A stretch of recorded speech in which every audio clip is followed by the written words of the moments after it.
Welcome back, everyone. Day 20 out of 50 of our road to a 750 plus on the math SAT section. And today we're going to be doing more geometry and trigonometry question types. And I would stay tuned for the next video because it's going to be the most helpful one so far, where we're going to be tackling all the formulas that may not be on the exam reference sheet, or some that are, but you need to have on hand and ready to go. So stay tuned for that episode coming up on day 21. With that said, we're going to dive into our first problem, this one. In the figure above, what is the value of tangent of A? Okay. If you still don't know SOHCAHTOA by now, go visit one of my previous videos where I explain in depth what SOHCAHTOA is. But we know if we're trying to find the value of tangent of A, find the angle here, tangent of A, and we know tangent is equal to opposite over adjacent, and this is equal to our opposite side, this is equal to our adjacent side, because remember, opposite is the side we can't touch with the angle, and adjacent is the side we can, but which isn't the longest side, the hypotenuse. This would be the hypotenuse, this is the longest side. And tangent of A would therefore be equal to 20 over 21. Look at our answer choices. That's C. Quick and easy problem. A circle in the xy plane has its center at -1, 1. Line T is tangent to the circle at the point 5, -4. Which of the following points also lies on line T? Okay. Wow. This is not an easy problem. What I like to do when it's kind of just a whole lot thrown at you is relax, think for a second, and then sketch the problem. So that's exactly what we're going to do. We have a circle with the center at -1 and 1. So let's say it's here. And then we're going to draw our circle. Not a very good circle, but it will work. And then we know that line T is tangent to the circle at the point 5, -4. Okay, which of the following points also lies on line T? So we know at 5, -4, let's say right here, there's a line tangent to the circle. Tangent means it touches at one point, and it has the opposite slope to the radius. So as you're going to see right now, this is the radius. It goes all the way to that line. It could go anywhere out to the circumference of the circle, the perimeter, but we're going to do it for the sake of the problem to the line T. This is line T here. Okay. And it's asking for which of these points lies on the line, but for that we kind of need to construct a formula for this line of T. And any idea how we're going to do that? Well, we're going to do our y equals mx plus b once again. And how are we going to find m? That's the point we should always try and find. Well, we're given 2 points. We have -1, 1, and we have 5, -4. And with that, we could find the slope of the radius. And bear with me now, we're going to do that over here. M is equal to, we're going to say this is y2, that's x2, this is y1, that's x1. So y2 minus y1 is -4 minus 1. And then x2 minus x1 is 5 minus -1, which is going to be -5 over 6. So we know that this is the slope of that line. So m of radius.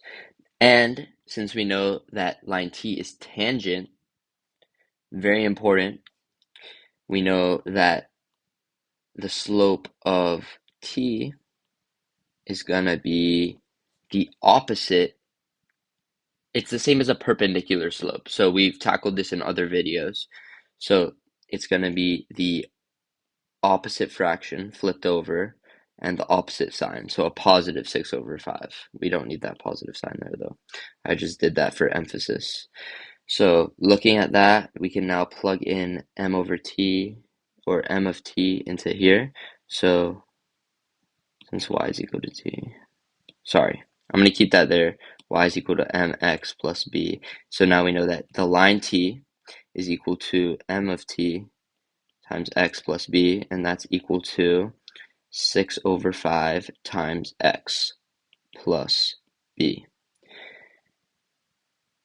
Okay, so now we have our slope, and what do we always do after we have our slope in our y-intercept formula? Or not y-intercept, but y equals mx plus b formula. We plug in a point. We have the point here, 5, -4, since that's when it intersects the circle. You can pick -1 and 1 for this situation because that's a point on the radius, but not on line t. So we have -4 is equal to 6 over 5 times 5 plus b, where b is equal to -4 minus 6, which is equal to -10. So we have t is equal to 6 over 5x minus 10.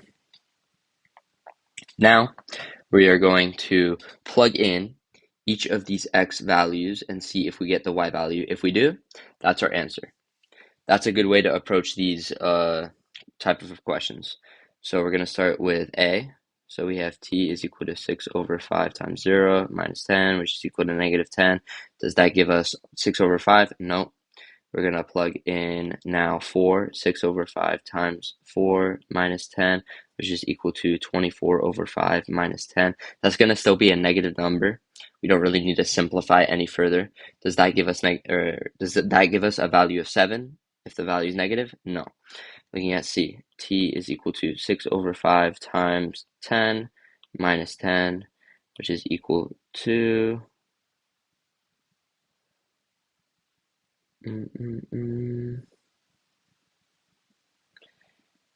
this is going to give us 212, so 12 minus 10, which is 2, and that is correct. Plugging in a value of 10, so that is going to be our answer. I'm not going to plug in for the last one since we already have our answer, but yeah. I would say the hardest problem we've handled so far on the channel. The same fundamental strategies we've been working on, just a little out of the box thinking with that slope of a radius. Haven't really seen that one before, but anything can show up on test day, so be ready. Looking at points, this next question, points Q and R lie on a circle with center P. The radius of this circle is 9 inches. The triangle PQR has a perimeter of 31 inches. What is the length in inches of line QR? Okay, draw it out. This is another geometry one.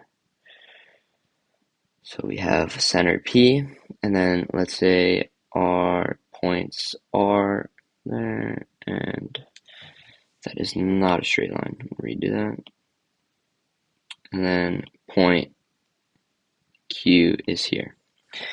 And now these points form a triangle. I'm going to draw a dotted line here because that's going to be the side of the line QR, which we need to find the length of.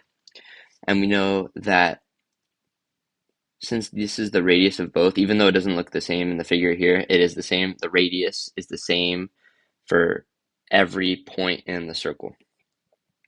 So we have a length of 9 inches here and 9 inches here, and we don't know what this is, so we're going to call it x. But we do know that the total perimeter is 31. So 31 is equal to 9 plus 9 plus x. So we have 18 plus x is equal to 31. And then x is equal to 13. We get our answer choices. That pops up as B, and we're going to stop there. If this helped, please subscribe to the channel, and I will see you guys on the new type of video I'm going to make for day 21. Please stay tuned and join me for the next one.